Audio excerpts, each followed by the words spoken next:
Brilliance Audio. What You Do to Me by Rochelle B. Weinstein. Performed by Stacy Gonzalez. For Stephen, Brandon, and Jordan, my music, my stars, my world. And for Doug Cohn. Where words fail, music speaks. Hans Christian Andersen. Foreword. When I first wrote Hey There, Delilah, I had no way of knowing the impact it would have, and the many fans and listeners it would touch around the world. So it's amazing to see that after all these years, it still resonates. A few years back, we had toyed with the idea of basing a TV series or film around the song, thinking it would be fun to give the fans the fairy tale ending they were looking for. So when Rochelle approached me with her idea for recreating the players and story, I loved it. One of the biggest compliments you can get as an artist is when someone tells you that the art you made has inspired them to create something beautiful. It's so fun for me to see this reimagining, with Hey There, Delilah being the inspiration for this love story.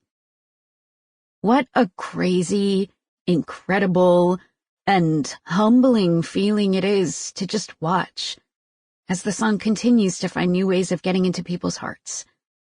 If you love the song, I think you're really going to love this book. Tom Higginson, Plain White Tees. Prologue. Miami Orange Bowl, September 28th, 1991. September in Miami was blistery hot, but Sara shivered at the first notes of the familiar song. The crowd around her stilled in her near reverence, quieting for what they all came to hear.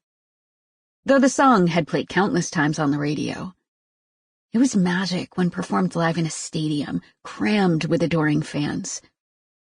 Sara knew that every girl imagined the famous lyrics were written for her.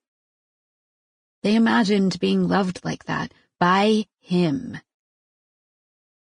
She watched as he cradled the microphone, remembering his hands on her face, remembering her name on his lips. I'm right here if you get lonely. He had once whispered those words in her ear. Close your eyes. Listen to my voice. Watching him perform, she felt the overwhelming feelings return. She imagined surprising him, telling him she couldn't live without him, that it didn't matter that they were from different worlds, or what she'd have to give up. She loved him. And the way he sang their song, she knew he still loved her too.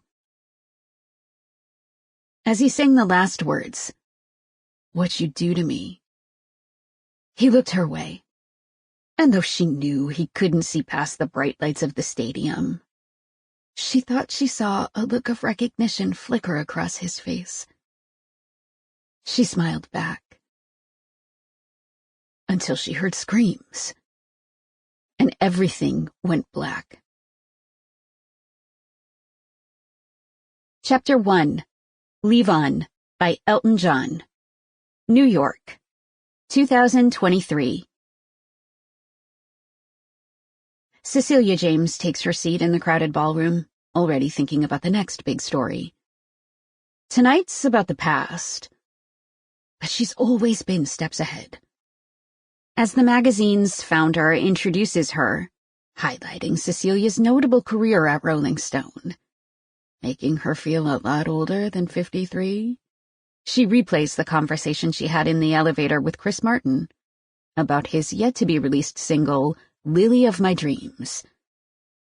Lily is not Dakota Johnson, Martin's girlfriend, and Cecilia's intrigued, making a mental note to contact his people.